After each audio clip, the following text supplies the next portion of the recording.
Hey fellow travel documentary enthusiasts, do you want to know what you can do to take advantage of all this downtime in this almost apocalyptic scenario?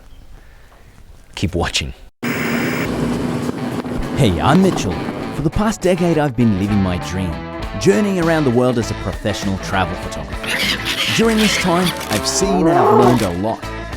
And now I want to share the knowledge with you. Come along on the journey.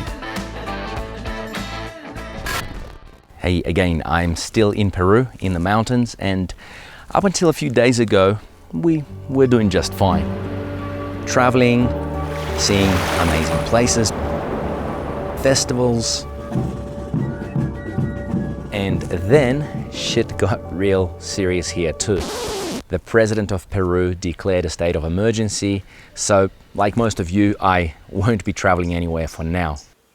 My car is parked in the garden. We've already been here over a week and at least about another week to go. Thankfully, I do have a pretty amazing setup here. Found this house on Airbnb. It's in Urubamba in the Sacred Valley. Best case scenario considering everything. I realize that most of us can't escape this craziness, the news, the numbers, the deaths, the uncertainty. Uncertainty can be scary. But look, this is what I want to do. I'm going to try my best to upload content here and on my blog that'll hopefully give you a positive distraction to all of you folks who can't escape. And it'll probably keep me sane too. Let's start with the 5 ideas for travel photographers during this coronavirus outbreak. A quick interjection. I've been receiving questions about my course, the travel photography one. Will I do another discount considering the circumstances? And I guess that shows me that many of you are just like me. You don't want to just wait and lose time. You want to keep developing, growing, improving. So yeah, it does make sense. Although I did have a sale not too long ago, but whoever saw this coming? Whoever thought that we'd be lining up for face masks or hand sanitizers or toilet paper? Whoever thought that our travel plans would go down the toilet? I am bringing the price of my course way down to $39. That's like 70% off, and that's actually the lowest it's ever been. Also, this isn't one of those get it now quick before it's too late sales. The price will remain the same throughout the crisis, and who knows, maybe it'll keep some of you sane while, like me, you're dreaming of the next adventure and taking photos again when it's all finally finished. So anyway, if you're interested, you know the deal. The link is on the screen and in the description. Idea number 1. Study the work of others. I can't emphasize just how important it is. Magnum Photos Pro website, one of my go-to places. It's a very exclusive photo collective, so every photographer on it is great, often even historically significant, and definitely worth studying. You click on a name of a photographer and you get a collection of their works. You can easily spend hours and hours on Magnum just absorbing all the inspiration. Lens Culture, another website for photo inspiration. It has some pretty out there works, many interesting photo projects, so it's also really worth checking out and spending time on.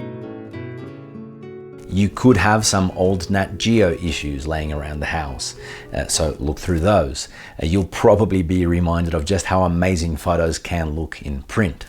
Now here's the important thing though, when you are looking at all those great images, don't just look at a photo and say, wow, that's great, and move on. Analyze the images.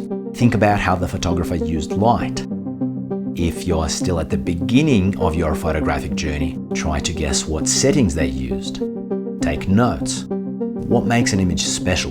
The composition, a sense of movement, the moment, the interaction. Is a series of images appealing to you because the images are of an unusual and fascinating subject? Or is it because they're a different take on a familiar subject? With all of this free time, you can and you really should take your understanding of photography to the next level. A little side note. Quentin Tarantino, one of the great filmmakers, has made his entire career by taking bits and pieces from masters of cinema. Now, what I see a lot of in travel and documentary photography is that a lot of people are just copying trends off of Instagram, and quite often those photos and those photographers are very far from great. So what I want to encourage you to do is to be the Tarantino of travel and documentary photography, and if you do have to copy anybody, copy the masters. Idea number 2. Go through your own photo archives or photo collections. Once you've looked at a fair amount of works by the masters or just even some great photographs, you should gain a fresh, a different perspective on your own work. Even if you just let your photos sit there, if you kind of let them marinate and then come back to them, you'll probably realize that you are recognizing some of the gems that you didn't recognize initially. I've got a few hard drives with me and I just keep finding new stuff. Sometimes it could be a matter of post-processing a photograph differently. Different post-processing can completely change the way that you see and that you perceive a photograph. And this brings me onto the next idea. Idea number 3, work on your post-processing. I actually uploaded a video on post-processing a few months ago. I really think you should watch it. The link is on the screen now and it will be in the description too. I also do dedicate a large part of my course to post-processing. Now, you don't need to get it, but I do highly encourage you to watch the video on YouTube. Then, after you watch that video, pick some of your favorite photographs and start asking some of the important questions that I mentioned in that video. Things like, how did I feel at the scene? How do I want the viewer to feel? What's the story here? What's important to the story and needs to stand out more? What's less important and shouldn't stand out? Now, you may find that the way you post-processed your photos in the past doesn't align with the way you answered those questions now. And that's fine. Just reprocess them. Experiment a little bit, but I do warn you against watching too many YouTube tutorials on post-processing because it is very easy to become confused. The main thing you want is to identify the objective of what you want your photograph to communicate, and then the post-processing should simply reinforce that objective. Idea number 4. Read literature from and about your dream destination. Things are going to get better. Sooner or later, we will be traveling again. So here's an idea which I think can help you have a deeper experience at your destination. I highly recommend that you read some literature by the authors of the place you're going to or about that place. A good book can put you into a certain mindset when you visit a place. A mindset which is more receptive, more creative.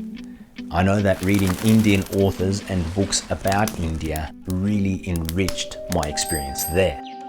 Reading even a little of Paul Thoreau's adventures around Africa helped me understand Ethiopia better. Gabriel Garcia Marquez framed my impressions of Colombia in a certain way. Not all that you read might be relevant or practical in an obvious way, but in my cases, what I read helped me notice some of the little nuances that might have otherwise passed me by. Idea number 5. Catch up on the latest, greatest gear. I always want to know what the latest technological advances are in the world of photography, but I just don't have the time to do the research. And I'm sure that in a regular scenario, you are probably in the same boat. You don't have the time. Well, now you may very well have the luxury of time to be able to watch all those camera reviews, lens comparisons, videos about filters, gimbals, whatever interests you. Why is this important? Well, all these years you may have been loyal to a particular brand and you may have been making your purchases because of that loyalty. But now with all the free time, all the research, you might have found out that there's just better stuff out there, better equipment and ultimately better value for money. When I do have time to do my gear research, I use Evernote. I note down the model of the equipment with a link to a video review or a reference to a price online. A list of the top things I want kinda forms like this, and gradually I look at purchasing some of those things. It could be that I'm in a city and I walk into a physical shop and there's a good deal on something, so I'll get that item. Or it might be that I'm staying somewhere long enough to have an item delivered to me from overseas. A bit of a bonus idea. If you can, get out of a city, into nature, or into a setup like my one where you can at least get some fresh air.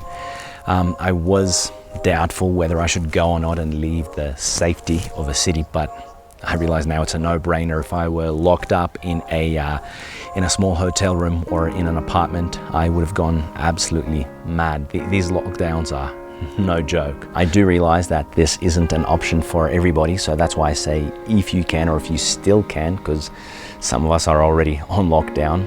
But yeah, obviously most of us don't have a holiday place, but tourism is going to be virtually dead for a while, so you could probably find a good deal somewhere online for a couple of weeks, a month even.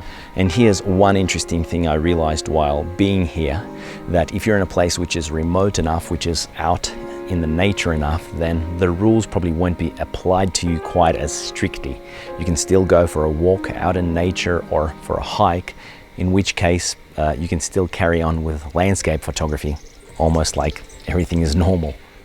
So yeah, those are some ideas for you, and for those of us who have been confined in some way, puts a new perspective on things, doesn't it? Any normality in our lives has just been kind of taken away. Anyway, let's all try to make the most of this time, spend it with family if you can, and like I mentioned, on growing and learning. Do remember that my travel photography course will remain discounted at $39 for a while. Before I go, I want to mention something in case you don't already know about it. There are 20 absolutely free videos besides this one on my YouTube channel. All sorts of travel photography related topics, educational videos, and videos that could be inspirational, or that might just distract you from all of the madness that's happening right now. That's it. Thanks for watching this. See you soon.